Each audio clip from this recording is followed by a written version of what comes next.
큐티아 여러분 안녕하세요. 오늘은 10월 12일 화요일이에요. 함께 기도하고 오늘의 큐티 시작해요.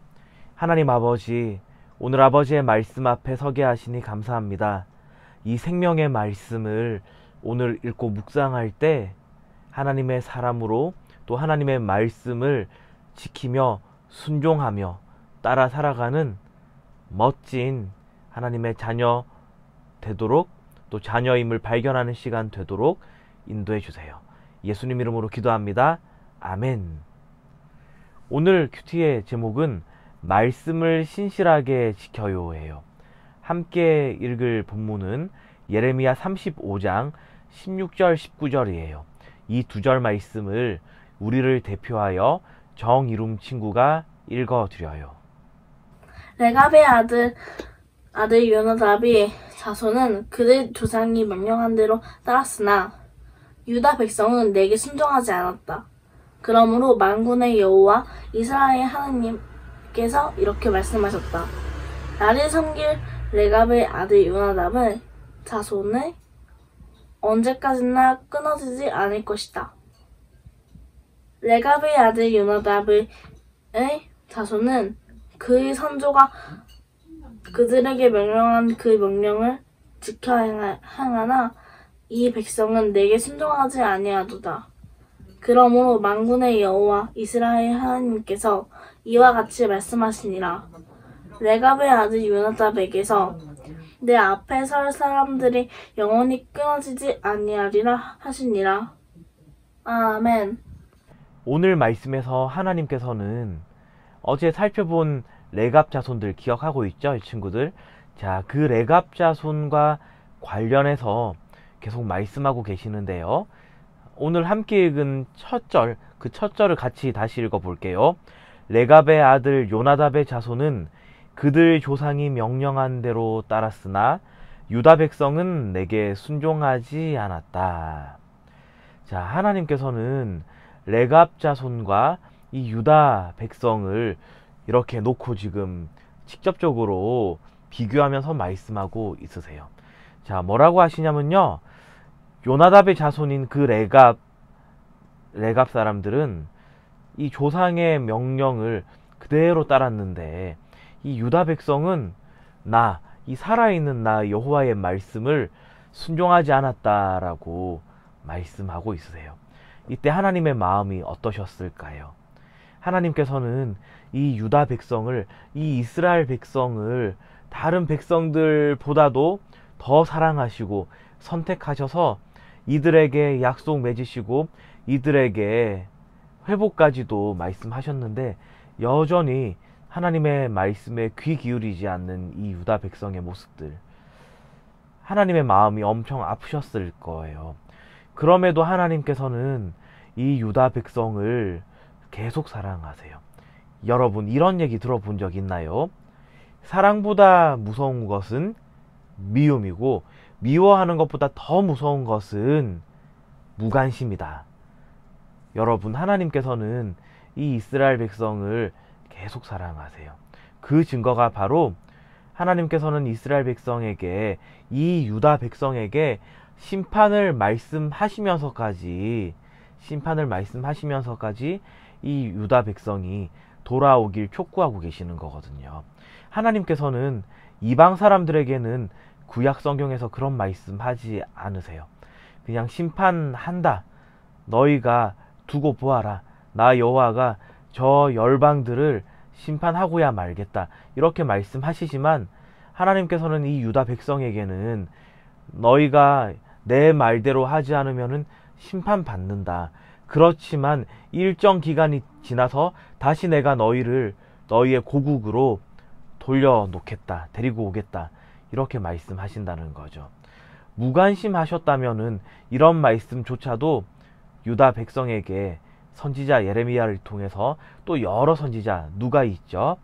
이사야도 있고 에스겔도 있고 여러 선지자들이 있죠. 자, 이런 선지자들을 통해서 말씀하지 않으셨을 거예요. 그런데도 하나님의 사랑이 계속 표현되는데도 유다 백성은 하나님의 마음에 들지 않는 모습만 보이고 있어요. 그래서 하나님께서는 이렇게 비교하면서까지 유다 백성에게 너희의 실상을 보아라 라고 말씀하고 계시는 거죠. 그리고 하나님께서는 이 조상의 말에 순종하려고 몸부림했던 이 레갑 자손을 높이 사셔서 어떻게 이들에게 복 내리시냐면 19절이에요. 그러므로 만군의 여호와 이스라엘의 하나님께서 이렇게 말씀하셨다. 나를 섬길 레갑의 아들 요나답의 자손이 언제까지나 끊어지지 않을 것이다. 하나님께서는 이 레갑 사람들, 이 요나답의 후손들이 끊어지지 않게 하는 그 만대의 형통함을 주겠다는 복을 주세요. 하나님께서는 이처럼 순종하는 것을 무엇보다도 기뻐하시고 하나님의 말씀에 기뻐하며 자원하며 또 그 말씀에 순종하여 헌신하는 사람을 결코 잊지 않으세요. 하나님께서는 이런 분이세요. 여러분, 우리가 이렇게 매일 시간을 정해서 큐티를 하고 또 매 주일마다 시간을 정해서 예배를 드리고 그것이 참으로 소중한데 우리가 그것으로 그치면은 안 돼요. 거기서 더 나아가서 다시 우리 삶의 자리로 돌아왔을 때에 그 하나님의 말씀을 기억하고 우리가 기뻐하며 자원하며 순종하며 행동해야 한다는 거예요.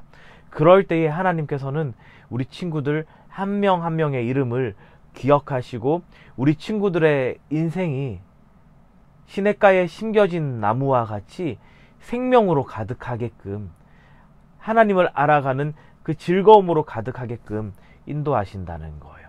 여러분, 이 기쁨에 우리 친구들이 잠기고 싶지 않나요?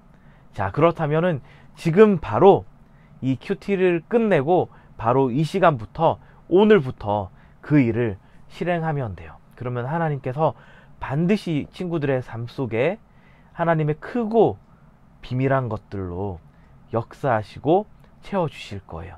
그 은혜와 체험이 가득한 우리 친구들의 삶 되길 주님의 이름으로 축원합니다. 오늘의 질문이에요. 하나님께서는 레갑 사람들과 유다 백성에 대해 각각 어떻게 말씀하셨나요? 이 질문의 답은 레갑 사람들은 조상 요나답의 명령을 잘 따랐다고 칭찬하시고 유다 백성은 말씀에 순종하지 않았다고 꾸짖으셨어요가 되겠죠. 다섯 손가락 묵상이에요. 함께 묵상한 내용을 손가락으로 하나하나 짚어가며 정리해봐요. 먼저 엄지손가락, 이 본문에서 하나님은 누구신가요? 저는 말씀에 어떻게 반응하며 살았는지에 따라 판단하시는 분으로 하나님을 묵상해 봤어요. 두 번째, 검지손가락은 이 본문이 나에게 지적하는 죄는 무엇인가요? 예요. 저는 하나님보다 주변 사람들의 눈을 의식하며 생활한 것을 오늘의 회개할 모습으로 정리해 봤어요. 하나님 어느 곳에서든 나를 보시는데 나를 보고 있는 사람들이 있으면은 더 똑바로 하려고 하고 사람들이 없으면은 대충 살아가려고 했던 이 나의 모습 회개해야겠어요. 세 번째, 중지손가락은 이 본문이 나에게 주는 교훈은 무엇인가요? 예요. 저는 하나님의 말씀을 흔들림 없이 잘 지켜야 한다는 점을 이 레갑 사람들을 보면서 오늘의 교훈으로 정리해 봤어요. 네 번째, 약지손가락은 이 본문이 나에게 주는 위로는 무엇인가요? 예요. 저는 하나님의 말씀을 그대로 다 지키신 예수님 안에서 하나님께서 우리를 보신다는 점이 너무나 큰 위로가 되었어요. 예수님 안에서 우리를 보시지 않는다면은, 나를 보시지 않는다면은 하나님의 말씀하신 것들 다 지켜야지 되는데 그럴 수 없잖아요. 우리의 이 연약함이 그럴 수 없는데 하나님께서 이미 우리를 예수님 안에 놓여 있는 자로 보시고 그 안에서 이제 우리가 하나님의 말씀을 순종할 때에 하나님의 말씀대로 따라 살아갈 때에 우리 삶에 하나님을 아는 것과 하나님의 그 생명의 일들로 풍성하게 채우시는 그 은혜로운 일들로 함께 하신다는 것, 너무나 큰 위로가 되네요.